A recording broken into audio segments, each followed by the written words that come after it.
At the very moment America faces threats abroad and unrest at home, the people entrusted with keeping us safe are being told to do more with less.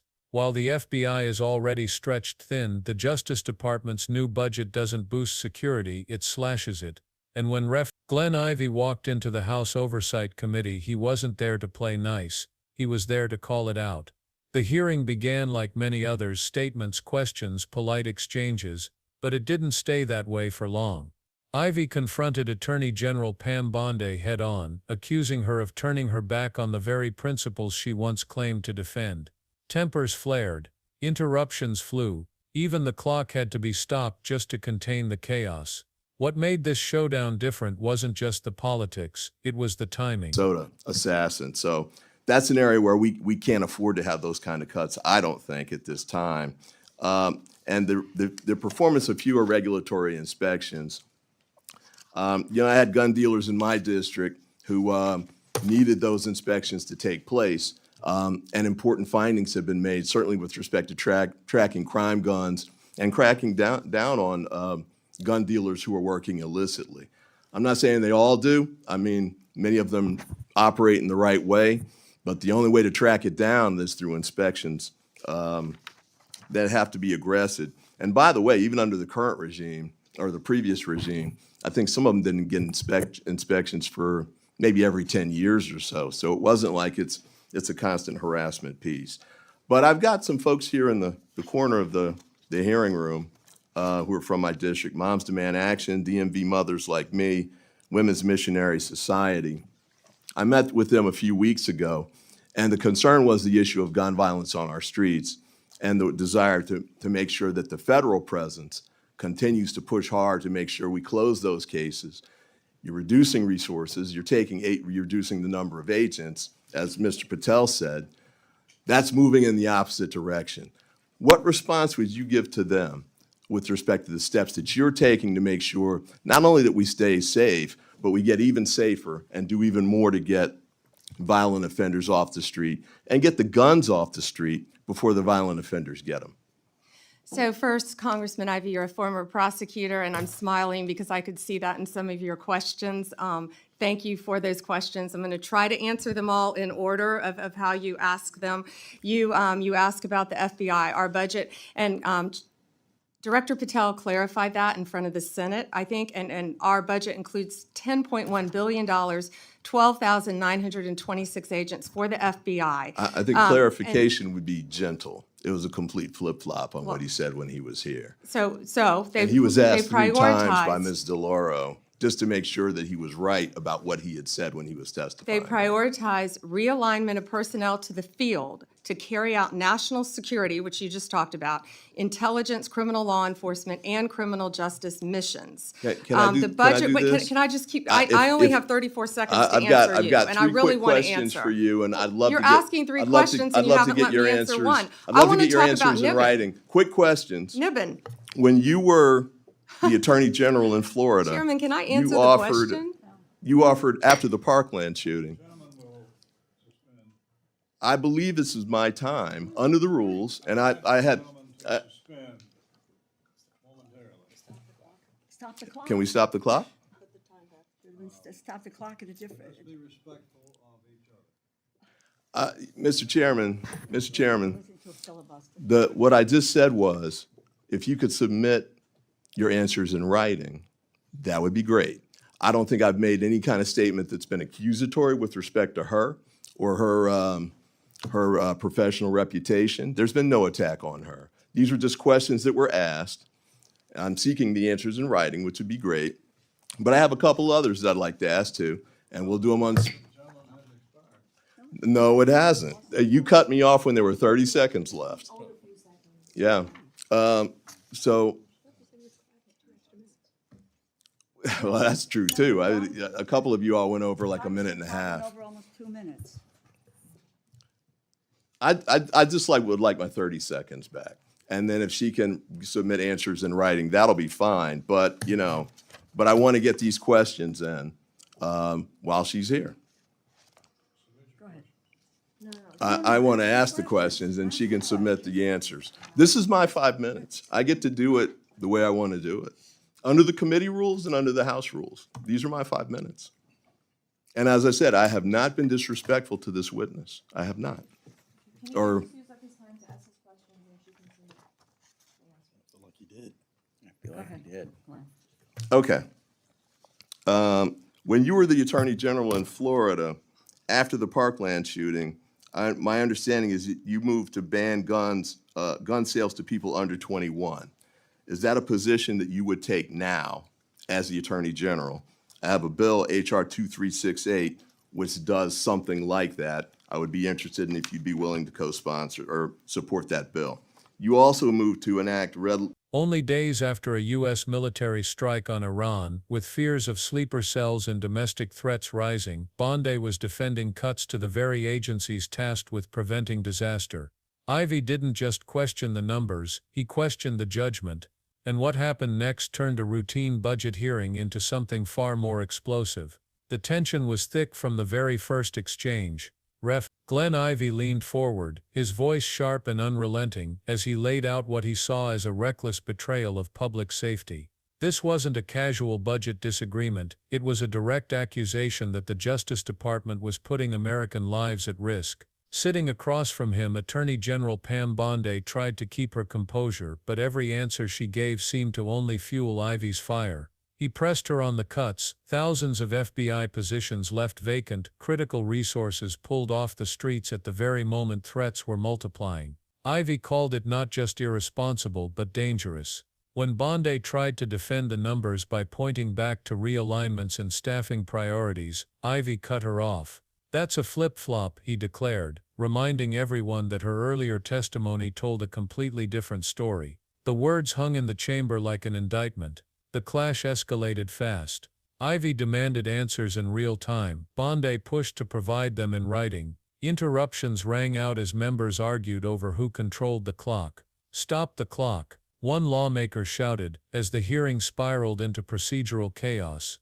But Ivey refused to back down. He insisted this wasn't about partisan games, it was about national security, about the lives of families back in his district and across the country. And as his questions sharpened, it became clear that Bondi's carefully rehearsed talking points wouldn't be enough to shield her from the storm. This was no longer just a budget hearing, it had become a public reckoning. Just beneath the surface of Ivey's fury was a deeper fear, the timing. Only days earlier, a U.S. military strike on Iran had sent shockwaves through the world.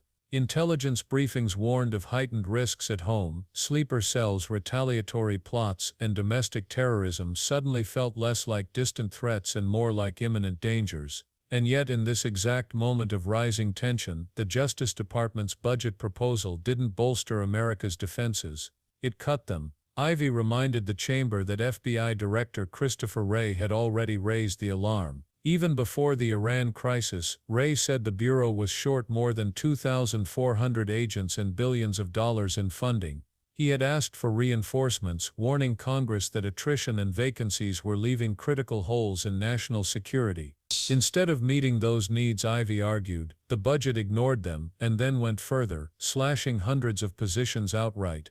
"You're taking FBI agents off the street at the worst possible time," Ivey warned, his voice firm. "There isn't a worse moment to do this." The message was chilling. When the nation needed vigilance, the department was pulling back. Bondi tried to frame the cuts as realignment, a reshuffling of resources rather than abandonment. But Ivey wasn't buying it. He pointed out that sleeper cells don't wait for government reorganization, and terrorists don't pause while agencies shuffle paper. Every agent pulled off the street, every investigation slowed, every vacancy left unfilled was, in his view, an open invitation to those who wanted to harm America. The room grew quiet as his words landed. For Ivey, this wasn't theory, it was a ticking clock, and to him every cut made that clock tick faster. But even that wasn't the most alarming issue on his list. If the loss of FBI agents sounded bad enough, Ivey had another warning locked and loaded.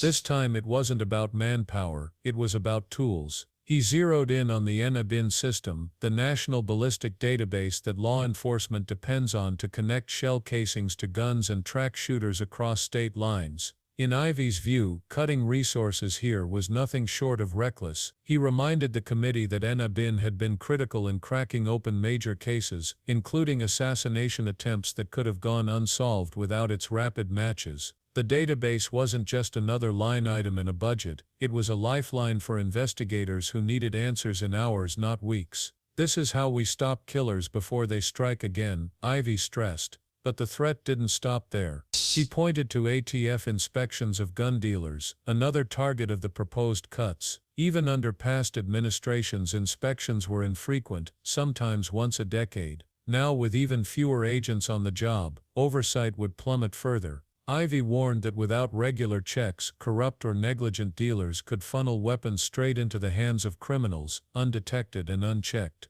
To drive the point home, he invoked his own district, where mothers and community leaders had begged for stronger federal presence to curb the flow of illegal firearms. Groups like Moms Demand Action had sat in his office, pleading for accountability. And now, as Ivy told it, the department was walking away from the very responsibilities that communities relied on. Bondi's defense, that some functions were simply being reallocated, did little to calm the storm. Ivy's voice carried the weight of prosecutors, victims and grassroots advocates all at once. He framed the cuts not as abstract math but as real lives left vulnerable. And then he pulled the confrontation into an even more personal arena, Bondi's own record. Up to this point, Ivy had hammered the numbers, the agents and the tools. But then he changed tactics. Instead of debating budgets, he put Pam Bondi herself on trial. He reminded the room that Bondi wasn't new to these debates. Back when she served as Florida's Attorney General in the aftermath of the Parkland shooting, she had stood shoulder to shoulder with lawmakers calling for reform. She supported raising the minimum age for gun purchases to 21. She praised red flag laws that allowed courts to temporarily seize firearms from people deemed dangerous. At the time, those positions won her headlines as a Republican willing to break ranks and take tough stances in the name of public safety. But now, under the hot lights of Congress, Ivy pressed her to answer whether those convictions still held. He introduced his own bill, H.R. 2368, which echoed the very measures she had once embraced. Would she co-sponsor it? Would she reaffirm the principles she claimed to believe in after Parkland? Or would she retreat into silence now that the politics had changed? And then came the kicker, ghost guns. Bondi had never clearly taken a stance on the issue, and Ivy made sure to highlight the silence. Ghost guns, untraceable, unregistered, built from kits, were increasingly showing up at crime scenes. Law enforcement called them a nightmare, and Ivy made it plain, there is no legitimate use for these weapons on our streets. They're designed to help criminals escape justice. Do you support banning them? Bondi hesitated, offering no firm answer. The moment was tense. For Ivy, the contrast was glaring. A public official once praised for decisive action, now unwilling to commit when it mattered most. The message was unmistakable. This wasn't just about numbers on a spreadsheet. Ivy was painting a portrait of political convenience, a leader who shifted when the spotlight shifted, leaving the public to wonder where her convictions truly stood. And the cracks in Bondi's defense were only beginning to show. By now, Ivy wasn't just questioning Bondi's policies, he was going after her credibility. He called her testimony a flip-flop, a word that instantly cut through the chamber and shifted the hearing's tone from tense to explosive. Bondi bristled, insisting she had been consistent, but the damage was done. Once that label was out there, every answer she gave sounded defensive, every explanation like an excuse. Ivy pressed harder. He accused her of dodging questions, of hiding behind promises to submit answers in writing. To him, that wasn't accountability, it was evasion. The longer she delayed, the more it looked like she had something to avoid saying out loud. The chamber itself began to fracture. Members shouted over one another. "Stop the clock," rang out as lawmakers fought to protect Ivy's questioning time. Others jumped in to shield Bondi, claiming Ivy was being too aggressive. The hearing teetered on the edge of chaos, with procedure itself turning into a weapon.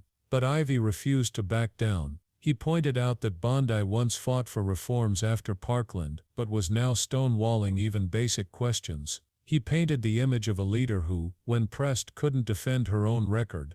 Bondi tried to regain control, but interruptions and accusations kept her on the defensive. Every second that passed made her position look weaker. To the audience, it didn't feel like a budget discussion anymore. It felt like a courtroom drama, with Ivy as the prosecutor and Bondi in the witness chair, struggling to explain contradictions in her own story. And as Ivy's attacks mounted, the confrontation transformed into something larger than either of them, a fight not just about policies or programs, but about the very integrity of leadership under pressure. The hearing had boiled over, and the fallout was about to get even more devastating. By the time the shouting died down, one thing had become clear: this hearing was no longer just about budget lines, it was about trust. And in Ivy's eyes, the Justice Department, under Bondi's defense, was losing it fast. He framed the issue in stark, undeniable terms. America had just launched strikes abroad, tensions with Iran were rising, and security experts warned of sleeper cells waiting for their chance. Yet here was a budget that didn't add muscle to the FBI or ATF, it cut them. That's moving in the opposite direction, Ivy declared, his voice echoing through the chamber. Bondi tried to reclaim control. She pointed to realignments, to efficiency, to priorities. But Ivy hammered back with specifics: vacant positions, gutted resources, weakened inspections, crippled databases. For him, these weren't bureaucratic shifts, they were cracks in the armor of national security. The contrast was brutal. Ivy stood as the voice of urgency, backed by victims, mothers, and community groups demanding stronger safeguards. Bondi looked cornered, falling back on procedure, promising written answers, and struggling to project confidence. The more she deflected, the more the hearing exposed the gap between her words and the reality Ivy painted. What should have been a routine debate over numbers had morphed into something larger, a test of credibility. Could the Justice Department be trusted to protect Americans when it couldn't even defend its own budget under questioning?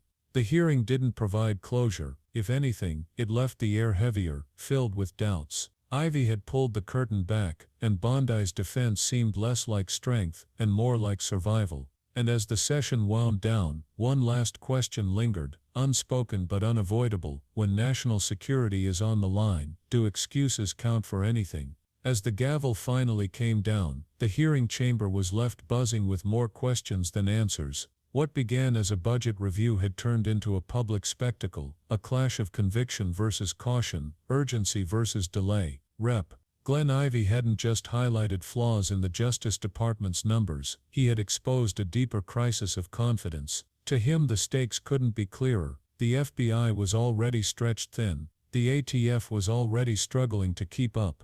Ballistic tracing, gun dealer inspections, ghost guns, all of it required more resources, not fewer. And at the very moment global threats were intensifying, the government's plan was to tighten the belt. Ivy made sure the absurdity of that choice echoed far beyond the hearing room. Pam Bondi, once praised for her willingness to confront gun violence after Parkland, now found herself accused of retreating when it mattered most. Her refusal to commit, her reliance on written responses, and her struggle to reconcile past stances with present silence left the impression of a leader cornered by her own contradictions. But perhaps the most striking part of the exchange wasn't the procedural chaos, the accusations of filibustering, or even the heated interruptions. It was the sense that this wasn't politics as usual. This was about whether the people charged with protecting Americans were prepared, or whether they were hiding behind excuses while vulnerabilities widened. Ivy left the chamber casting himself as a voice for communities demanding safety, for mothers who'd lost children, for neighborhoods tired of gunfire in the night.